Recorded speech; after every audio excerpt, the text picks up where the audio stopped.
Olá, aqui é Elaine Meirelles e hoje eu quero conversar com vocês sobre motivação. A motivação permanente anda com você a vida inteira, o seu propósito. Quando o mundo se apagar. O nosso cérebro, ele acredita na história que a gente conta. E muitas vezes a nossa motivação, ela vai conduzir nossos caminhos neurais, associado a outros fatores. A nossa motivação, ela movimenta a nossa vida. Essa motivação, ela pode ser permanente ou temporária. Bom, motivação é aquilo que te inspira, que te dá sentido, que te faz entrar em ação. Essa motivação, ela pode ser temporária ou permanente. Como saber se a sua motivação é temporária ou permanente? É muito simples. Basta se fazer uma pergunta: por que razão eu faço o que faço? Em qualquer área da vida. Observe a sua resposta. Se ela estiver centrada em você, estiver centrada no que você pode ganhar, é uma motivação temporária. Ela não vai sustentar sua vida. Quando você consegue, você perde o sentido. Quando você alcança aquilo que você tanto almejava, perde o sentido. Nós fomos criados para relacionamentos. Tudo aquilo que está ligado à sua motivação permanente está ligado ao seu propósito de vida. Motivação permanente é igual a propósito. E quando você responde a essa pergunta e aquilo que você tem não termina em você, você está dentro de uma motivação permanente. Não importa onde você estiver, você vai estar se perguntando: quem ganha com a minha presença no meu ambiente de trabalho? Quem ganha com a minha presença na minha casa? Com a minha família? Quem ganha com a minha presença quando eu estiver num relacionamento com os meus amigos? Motivação permanente, ou seja, propósito, conecta você às outras pessoas. A motivação temporária, ela te leva a algum lugar, mas quando perde o sentido, você fica lá estacionado, vazio, sem alegria, na maioria das vezes. A motivação permanente, ela não te leva a algum lugar, ela vai com você durante toda a sua vida, durante todo o seu percurso. Ela te faz ter resiliência, ter coragem, começar de novo quando for necessário, e ela te faz ter imunidade. Entenda isso. Quem tem esperança, quem tem motivação permanente, quem tem propósito, caminha acreditando que é importante estar aqui na Terra. Temos missão e temos todos os dias algo a ser feito. E fomos comissionados pelo Mestre para cumprir uma missão preciosa. E Ele comissionou cada um de nós para caminhar em cima dessa verdade. Você tem caminhado? Alguns anos atrás eu tive acesso a um acompanhamento que foi feito num hospital de câncer. Eles separaram o grupo das pessoas que tinham sonhos, que tinham objetivos, que sabiam que eram importantes e que tinham uma missão, ou seja, uma motivação permanente. E dentre os pacientes tinha também um outro grupo de pessoas que acreditavam que não eram importantes, que a presença deles não faria diferença na vida de ninguém, e eles não tinham mais sonhos, não tinham esperança. E foi comprovado que aquele grupo sem esperança, sem motivação permanente, eles morreram mais rápido. Aquele outro grupo de pessoas com motivação, com esperança, eles viviam muito mais. Então presta atenção, a motivação permanente, o propósito de vida te faz ter vida abundante. Bom, agora que já entendemos o que é uma motivação temporária e uma motivação permanente, eu te convido a olhar para a Bíblia. No livro de Atos, capítulo 1, está registrada a história quando os discípulos se reuniram para a escolha do sucessor de Judas. Olha bem, capítulo 1, verso 17. Judas teve participação nesse ministério, mas como recompensa que recebeu pelo pecado, Judas comprou um campo, ali onde ele caiu e morreu. Então presta atenção. Judas, ele precisaria ser substituído porque, como nós sabemos, ele passou por toda aquela trajetória onde ele tinha motivações. Não vamos discutir aqui quais eram as motivações dele. Existem vários estudos conjecturando as reais intenções de Judas, o que passava pelo coração dele, mas o fato eram motivações temporárias.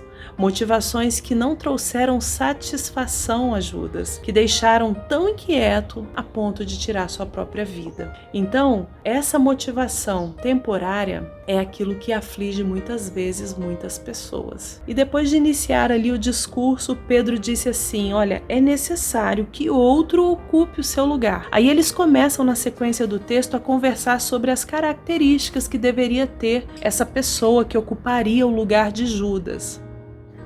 Ao olhar para o texto, nós podemos perceber que Matias ele esteve com Jesus e com os apóstolos escolhidos por Jesus durante todo o ministério. E ele não procurou ser visto, ele não reivindicou nenhum cargo, ele não ficou se sentindo vítima porque não foi escolhido por Jesus como um dos apóstolos, mas ele estava ali servindo pessoas. Ele estava ali servindo ao propósito dele, à motivação permanente. Ele não se importava, porque o propósito de Matias não era ser apóstolo. O propósito de Matias era fazer a diferença onde ele estivesse. Eu consigo imaginar Matias pronto a servir no que fosse preciso, desde serviços pequenos, sem muita importância e visibilidade, mas ele mantinha um coração puro dentro do propósito que foi designado a ele. E depois de analisar todos os critérios, eles chegaram a 2 pessoas. E dentre essas 2 pessoas, eles não sabiam humanamente o que fazer, como escolher entre essas 2 pessoas. Eles fizeram uma oração. Olha que linda a oração que os discípulos fizeram. Senhor, conheces nosso coração. Mostra-nos qual destes homens escolheu para assumir o ministério apostólico que Judas abandonou, indo para o lugar que lhe era devido. E então fizeram a oração e depois fizeram um sorteio. E aqui está escrito que Matias foi acrescentado aos apóstolos. Olha que legal, sabe-se pouco sobre Matias, o apóstolo Matias, mas eu tenho certeza que era um homem movido por motivação permanente. Algumas pessoas se perdem quando começam a se comparar. Às vezes estão em algum lugar, seja na igreja, seja no trabalho, ou até mesmo em casa, fazendo um trabalho, esperando o reconhecimento das pessoas. Muitas vezes ficam se comparando com outra pessoa, Poxa, por que não eu? No caso de Matias, ele poderia ter questionado, Por que eu não estou lá entre os 12? Por que eu não caminho mais próximo de Jesus? Por que Jesus não me escolheu? Pois sabemos que os 12, incluindo Judas, foram escolhidos pelo próprio Cristo, Na jornada ele foi ali selecionando. Mas Matias, diferente de Judas, ele se manteve dentro de um propósito, certamente agregando valor para o grupo, sendo um bônus e não um peso, ajudando e não buscando seus próprios interesses. Eu tenho convicção disso. E o que me faz selar esse entendimento é a oração que os discípulos fizeram. Senhor, Tu conheces o coração de cada um, nos mostre quem é a pessoa que precisa assumir o lugar de Judas.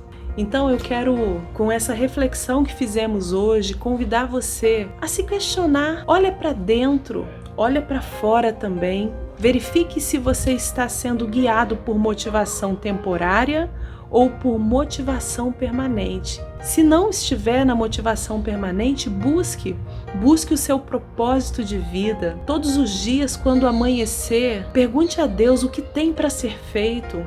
Faça, ainda que você não seja visto, mas faça com o coração sincero, se perguntando: quem é que vai se beneficiar com a minha companhia no dia de hoje? Faça isso e você vai experimentar como é poderoso uma vida dirigida por propósitos. Quando nós andamos apenas por motivações temporárias, normalmente nós nos pegamos sem esperança. E toda a área da sua vida que não tem esperança está debaixo da influência de uma mentira. Precisamos buscar então a verdade. A Bíblia diz: conhecereis a verdade e a verdade vos libertará. Eu desafio todos vocês que estão me ouvindo hoje a buscar dentro de você uma motivação permanente, uma motivação ligada ao seu propósito de vida. Será que nós temos o coração de Judas? Será que estamos construindo caminhos neurais que vão nos levar à morte? Ou será que nós temos o coração de Matias e estamos construindo caminhos neurais que nos levarão à vida abundante? E lembre-se, a motivação permanente anda com você a vida inteira, o seu propósito. Senhor, eu quero brilhar por ti quando o mundo se apagar.